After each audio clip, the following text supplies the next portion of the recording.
નમસ્કાર મિત્રો, કે ચેનલમાં આપનું હાર્દિક સ્વાગત છે. હું દિનેશ સિંહ રાઠોડ.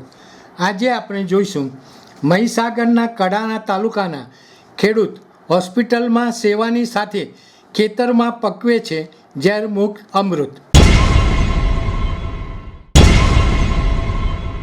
મહીસાગર જિલ્લાના કડાણા તાલુકાના માલવણ ગામના ખેડૂત દિલીપભાઈ જુવાનભાઈ ખાંટ વ્યવસાયે સ્થાનિક હોસ્પિટલમાં કમ્પાઉન્ડર તરીકે ફરજ બજાવે છે. હોસ્પિટલની સેવા દરમિયાન તેમણે અનેક દર્દીઓને ગંભીર અને જીવલેણ બીમારીઓથી પીડાતા જોયા હતા. આ રોગોના મૂળમાં રાસાયણિક આહાર હોવાનું સમજતા તેમણે લોકોને ઝેરમુક્ત આહાર પૂરો પાડવાનો દ્રઢ સંકલ્પ કર્યો હતો. માનવ સેવાની આ ભાવના સાથે તેઓ આત્મા પ્રોજેક્ટ અને ગુજરાત પ્રાકૃતિક કૃષિ વિકાસ બોર્ડ સાથે જોડાયા હતા.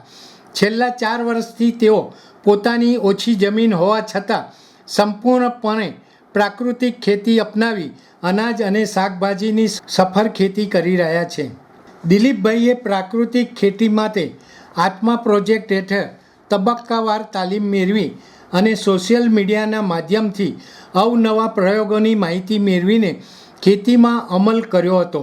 સરકારશ્રીની દેશી ગાય નિભાવ ખર્ચ યોજનાનો લાભ મેળવી તેઓ પશુપાલન સાથે કૃષિ કાર્ય કરી રહ્યા છે.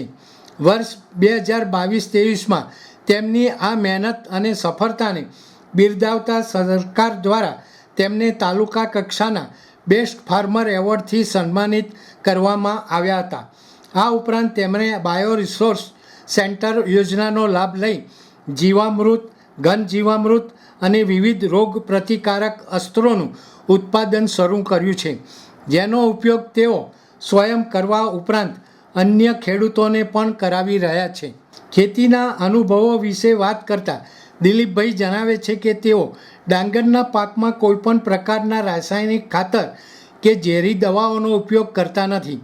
પ્રાકૃતિક પદ્ધતિથી તેઓ વીઘા દીઠ અંદાજે 70 મણ જેટલું મબલક ઉત્પાદન મેળવી રહ્યા છે. આ ડાંગરનું મૂલ્યવર્ધન કરી તેઓ સીધા ચોખા બનાવી ગ્રાહકોને વેચે છે, જેનાથી તેમને બજાર ભાવ કરતાં દોઢી કિંમત પ્રાપ્ત થાય છે.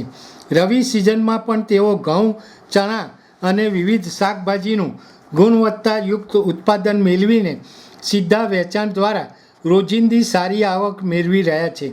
તેમના ઉત્પાદનો પણ આસપાસના ગ્રામજનોને અતૂટ વિશ્વાસ હોવાથી ખેત પેદાશોની ભારે માંગ રહે છે. આમ દિલીપભાઈ ઘરની અને સ્વાસ્થ્ય બંનેની બચાવવાનું ઉમદા કાર્ય કરી અન્ય ખેડૂતો માટે પથદર્શક બન્યા છે. દર્શક મિત્રો, અત્યારે આટલું જ. આવા વધુ સમાચારો માટે જોતા રહો કે ચેનલ. નમસ્કાર.